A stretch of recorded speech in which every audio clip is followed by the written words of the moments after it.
welcome to the Blind Girl Experience. I am Eve Kibaye, and if you're new to this channel, I lost my sight in 2020 due to a blood clot in my brain, and that forced me to change my life. Like, so many things I've had to change in my life.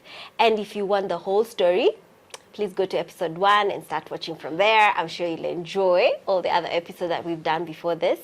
So yeah.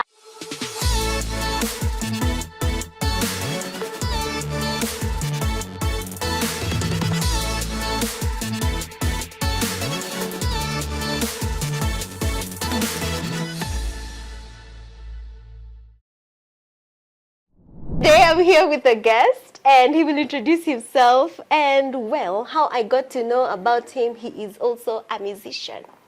So music is important to especially people who've lost their sight. I think it connects you to the world. That's my take, my thoughts. So please, guests. My name is Dan Aceda, and music saved my life. It's interesting for me to hear you say how music became a bigger thing for you when you lost your sight. Because music has always been the biggest thing. It saved me from a lot. I think it's always been a big thing. It's just that it was not the only thing. Yeah. So it was even bigger now. Yes, it was the only thing. Like, it kept me from depression. I was like, I need to listen to something because I feel like I am slowly going away. Slipping into the abyss. So how did you get into music? I was always interested in music as a child. My dad used to play music every Saturday and dance. So that picture of him dancing has now left my brain every Saturday. He had a record player, and then he had this huge collection of music. So he was always playing. So, and my mom was also a big music fan. So I grew up listening to such a wide range. My mom was into Yvonne Chaka Chaka, Madonna, that was like her scene. Then father was more into reggae, and then the rumba thing. So I kind of got a really wide intro to music. But I always knew from very early in my life that I was going to be a performer. And it was influenced very much by those Saturday mornings. Well, I used to think I was going to be a performer, but not for music, not for the vocal cords. I thought I was going to be a dancer. So you should see me. Listen, I used to keenly watch on the dance moves on there. Music contributed, but dancing was. Dancing. I'm like, because I tried singing and I'm like, I can't hit those notes. Whitney Houston is not my match. I believe kids in the 90s were schooled with a lot of music. Yeah. Because I remember Friday for most schools, even private schools. Yeah. It was in the afternoon was day for it's like cultural, where you do binare, you do all those things. And I'm like, nowadays, do even kids know our Kiswahili? Do they even know Africans? Do they even know Kenyan songs? I don't think they do. And even music, why music was also very important is even when you're doing it as a lesson, you still apply it in your, you actually know what you're saying on your paper. Because I remember when they'd ask patriotic songs, you actually know them because, first of all, every holiday they were played. Yeah. There's a whole economy for writing music for President Moi. True. Some guys made their money and they're living 100%. Even choirs, there was a lot to do with music. Into music and he education. Loved choral music specifically. In fact, he tried to make choral music the music of Kenya. He used to fund Muungano Choir, I think, from his pocket. True.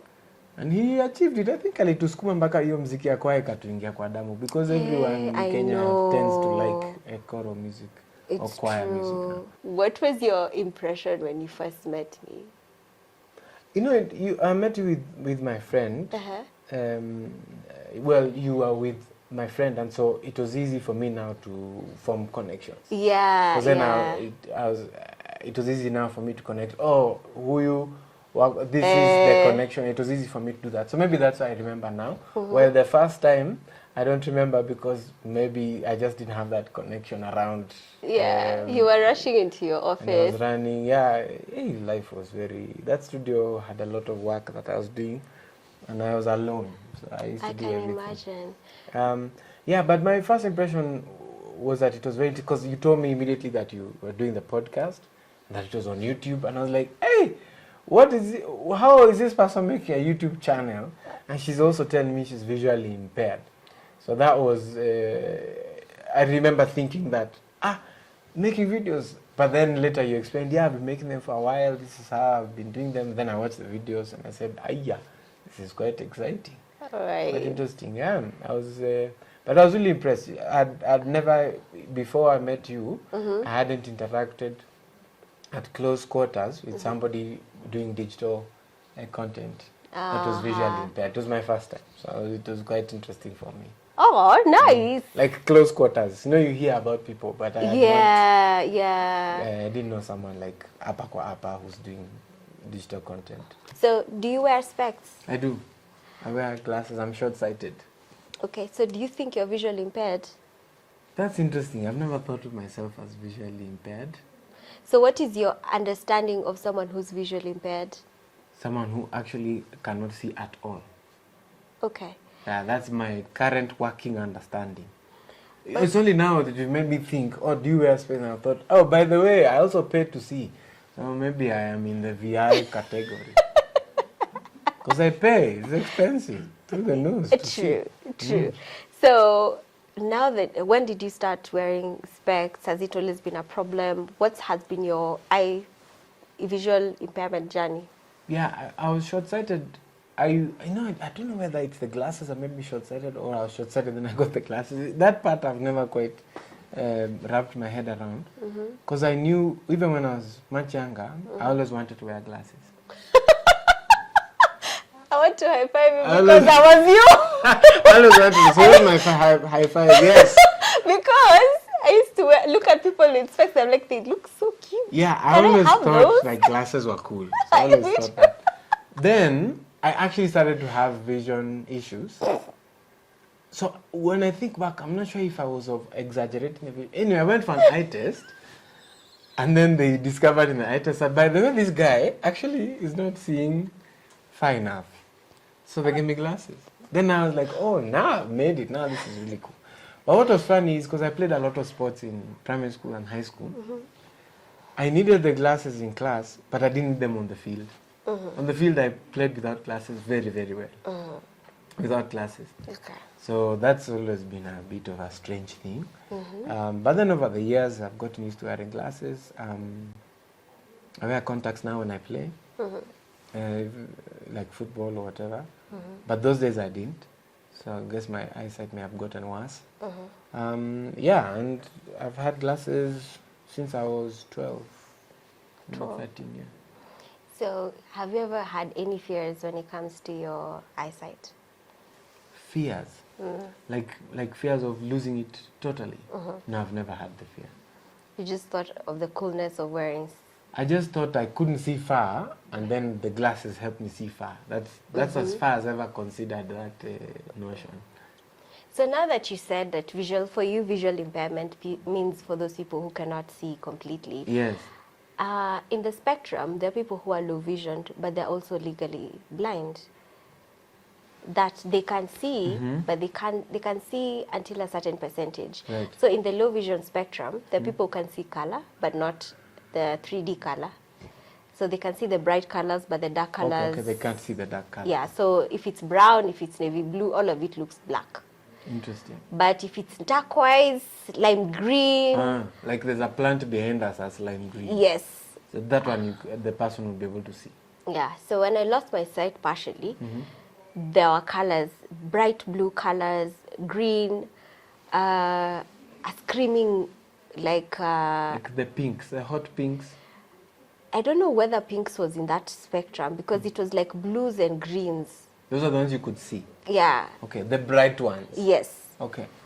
But then if my because it was blurry to the point that when my mom or my sister comes to see me in hospital or my friend, I would look closer, like if they're wearing anything bright, let's say white, cream, beige, brown, everything looks white. I wouldn't know if it's white or it's cream or Wow. it's pink. Everything just looks bright. So you couldn't differentiate. You could just see the bright Yes. and then the dark. So I'll see bright on top, dark, so I'll assume it's the top and a jeans. Okay, I see. If it has a flower, I'll see the flower and I'll go, like, oh yeah, this is that top of yours. Oh, I see. So if it has polka dots, I won't see the polka dots. I'll just see the general background. Yeah, the general color. So why? So now I was asking, since you think visual impairment is for completely black, what has been your myth about blindness? My imagination is the stick, right? So that's what comes to my mind. The what's it called? The walking stick. The white cane. White cane. Yeah. But you know what's interesting? In primary school, I was in a school that was integrated with blind students. What school was that? Kilimani. Ah, yeah, yeah. So when we went to Kilimani, I went to Shada Kimalil, then I went to Kilimani. When I went to Kilimani, they had it was integrated with, so in my class, there was a blind student who was with us. And every day, somebody, the boys, there's another class that had a girl. So then the girls, every day, one girl was assigned to be with the blind student the whole day. So you now break, now chore, all these things. Because they were basically helping them and helping us learn to live with each other. So I've grown up around the idea of somebody could be blind around me. But I've never really thought deep thoughts about what that actually means. Like, I think I'm pretty good at leading somebody who is blind because of primary school. Yeah. So I learned that. But then I've now thought about it, like now you're asking me and I'm like, hey, actually, sijafikiria what it means to be blind and how the world is perceived in that way. So it's quite, for me, it's just things I've never thought about. It happens. Even though I've been around Yeah. people who are blind, which in a niche too right now, I'm just like, hey, actually, sijafikiria hivi. So what is your, like you said, yes, you've grown up with those people, Yeah. you've seen them around, but what is your, what fear do you have against? Because sometimes you don't know you do, but if your friend tells you, oh yeah, so I lost my sight. I didn't experience a fear more than I experienced like now something that it felt like I didn't know what to do. I felt like helpless and like I didn't know I don't know how to help. I don't know what the steps are. Like sasa tunafanya nini saizi to deal, because for her, and I know this was very important for her, she was really important in keeping her independence. So I didn't know how to react, and I think after a bado alikuwa na go through the process of what it means for herself. So that's the only thing I can think of now that I've even discussed with people, like tunaanzia wapi, but not like a fear. Like zile times tumetry kupatana bado tumepatana. I think But there just hasn't been I still don't know how to best support her. Let me put it that way. so. Do you feel like our systems in Kenya are not set up in a way that they can help anybody function? You know, all these things you're saying are quite, you know, even today that we kind of hang out here at the studio, is the first day I've seen somebody using the phone, accessibility features on the phone. At close quarters, I've actually never thought about them. Sijawezi fikiria ati hizo features zinakuanga, like when it's calling the number. I've never thought about it, but now I'm thinking, actually those things are really important.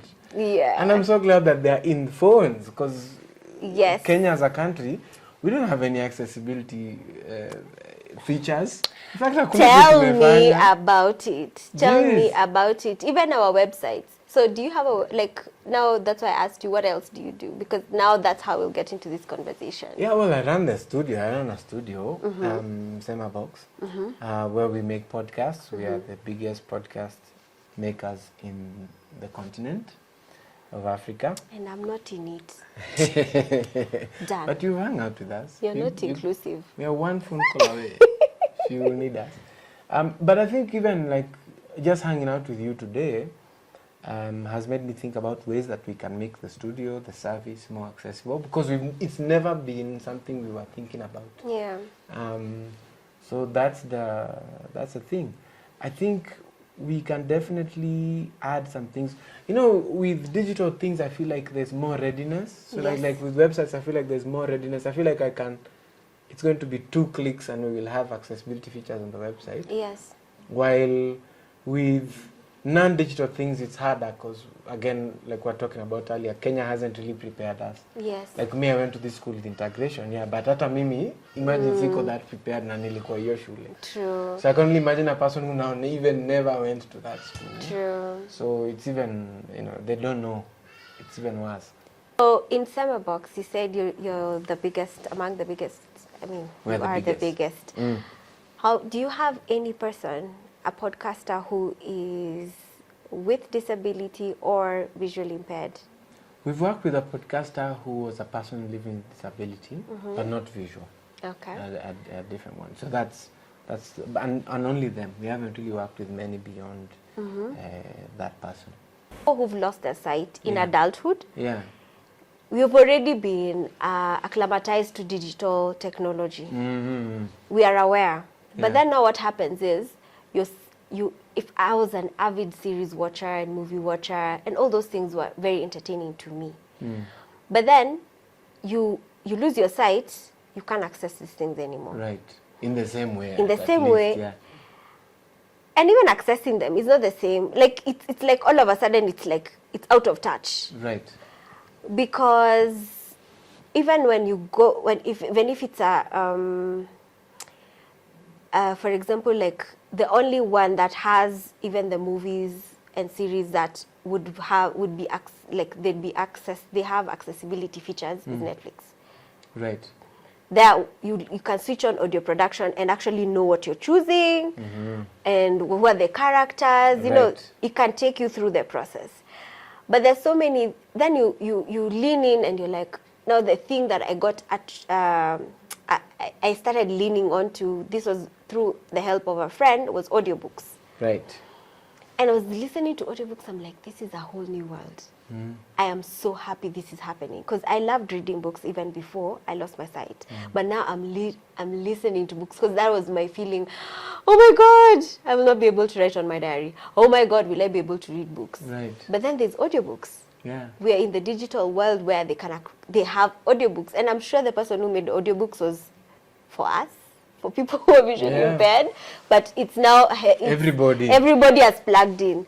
But now what happens is, now you have you have podcasts, and I'm sure people, I love, even now sometimes I'm on Audible or even Spotify, I listen to podcasts. But how do you make those podcasts available to someone like me, who that's literally what, instead now I can't go to probably Netflix, I can't afford Netflix, but how do I listen to those podcasts? Is there a feature, is there a platform I can get to choose among the ones that I want, the ones, political, nini, and how accessible are they to? This conversation is so interesting to me because it's helping me see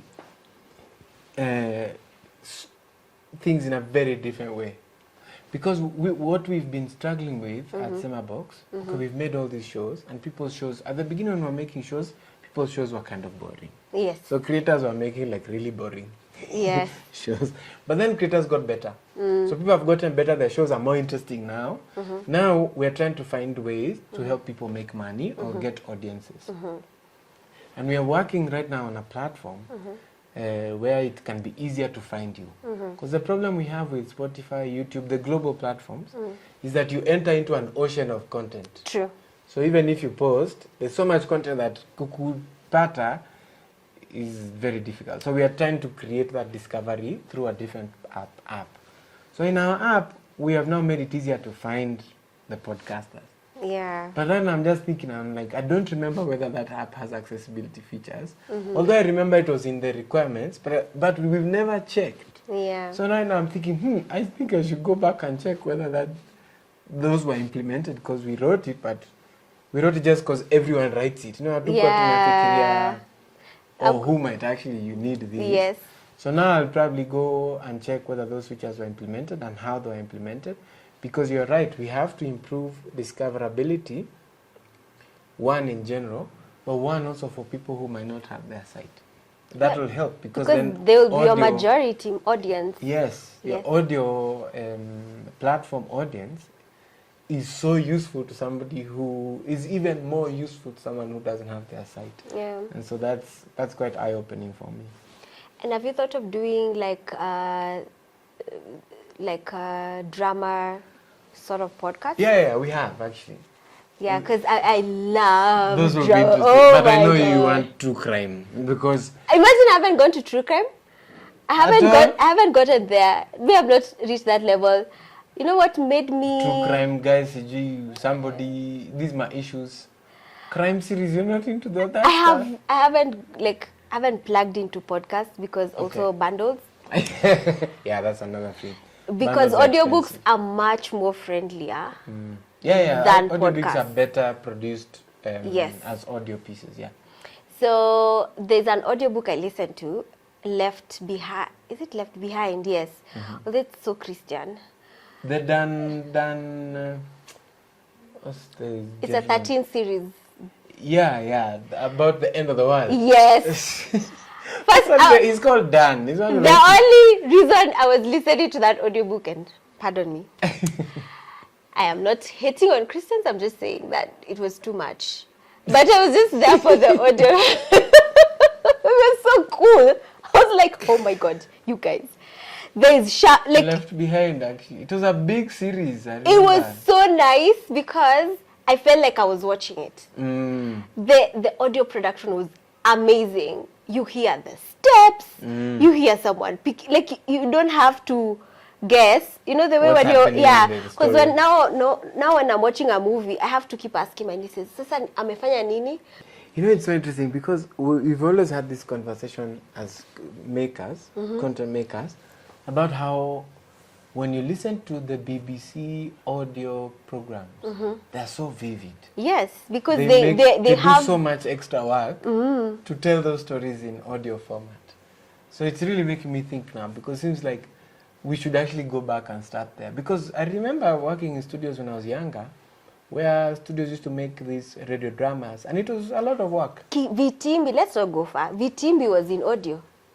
You know, I didn't know that. KBC. They used to make up audio versions. Because I remember when I was in class 3, I'm in class 2, we didn't have a TV. Yeah, So we had a radio. yeah.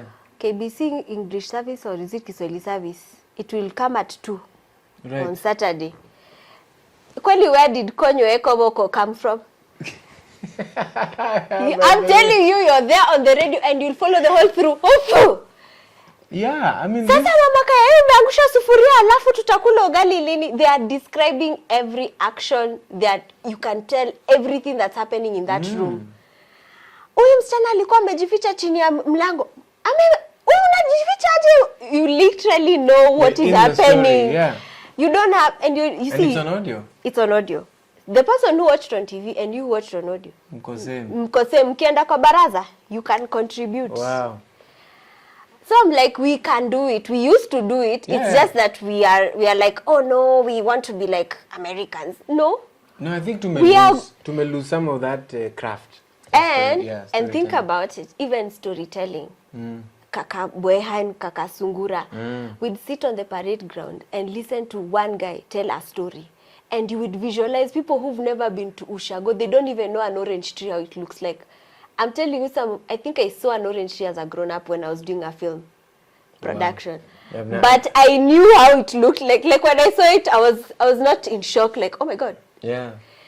Because of those storytelling techniques that we used to have, it was such an important part of our growth. Yeah. When your grandmother tells you the way back in the day, they used to do this, you sit there and listen and you imagine. But even lyrics, right? Lyrics for songs. Yeah. Should be sun is shining through the leaves or something like that. Yeah. So, you know, you can visualize this because of how it's sung.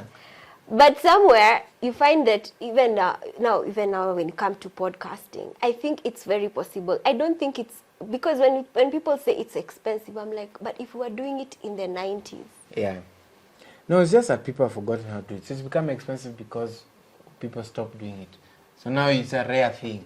But it was a common But thing. we can improvise. Of course, of course. I think that's definitely Footsteps, something. how, because when you listen, and I think that's the best way. And I was like, I told somebody, people should hire me now, because I think they should. I could, For final mixes. yeah, Yeah. because then I can tell you this movie makes sense. Because some of them, the CGI ones, action movies, leave me out of them. I no longer enjoy action movies because all you hear is Noise. boom, Yeah. You're like, Yeah, noise. so what's happening? What's going A on? crash, a gunshot, another You don't know who's crashing, you don't know who died, you don't know who's on top of a car. So the only people who are enjoying this are people who are seeing. So we've moved so far away, and I think the more we are becoming advanced, the more we leave people behind. Wait, so you're even suggesting this content making challenge is global? So even at the very Yes. top, Hollywood. Yes. The more we become advanced, the more we leave people behind. Because even with our social media, I can go to Twitter. Twitter is, I think, the most friendliest for me right now because of the words. People type a lot on, Right. on Twitter. It's not sharing of videos, photos.